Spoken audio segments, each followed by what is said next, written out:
احنا كل يوم بنصلي 5 صلوات، وفي كل صلاة بنقرأ الفاتحة أكثر من مرة، وفي كل مرة بنقرأ الفاتحة بنقرأ قول الله سبحانه وتعالى اهدنا الصراط المستقيم.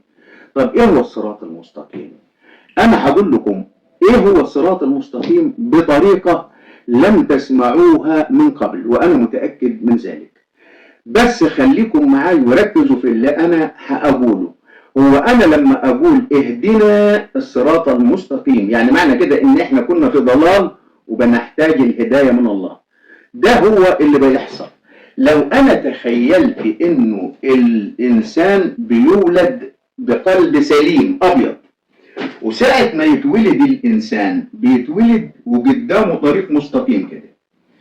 طيب من هنا الله الرحمن، ومن هنا الشيطان. الانسان بعد ما بيتولد بفطرته بيمشي للخير كده ناحية الرحمن، يكبر شوية ويبدأ يعرف لذات الحياة ويعرف الشهوات، يبدأ الشيطان ياخده كده.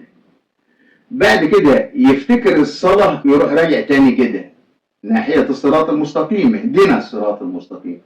بعد شوية الشيطان ياخده تاني كده ويلف كده ويمشي كده.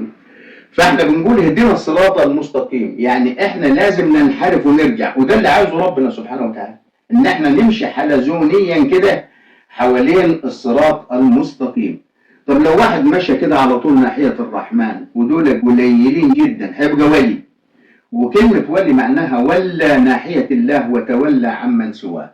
طب لو واحد مشى كده على طول هيبقى ولي الشيطان برضه. يبقى ده ولي الرحمن وده ولي الشيطان. لكن الغالبية العظمى اللي ربنا عايزها من عباده انها تهدي الى الصراط المستقيم. احنا ما بين كل صلاة وصلاة بنضل، وبعد كده نيجي ندعو ربنا بالهداية الى الصراط المستقيم عشان نعود.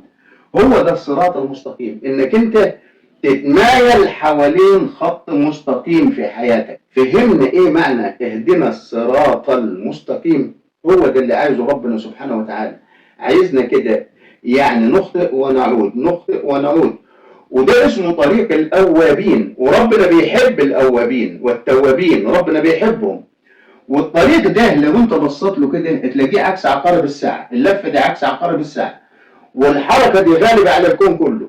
طريق الأوابين اللي بيعودوا إلى الله، هذه الطريق يعني كل الكون بيمشي فيها، الأفلاك والكواكب وكله بيلف بهذا الشكل عكس عقارب الساعة. ربنا يهدي الجميع، ونكمل الحصة الجاية. وأنا آسف لو كنت طلعت بره الدرس، أنا كان هدفي إن أنا أوصل لكم شيء معين، يا ريت يكون وصل. وسلام.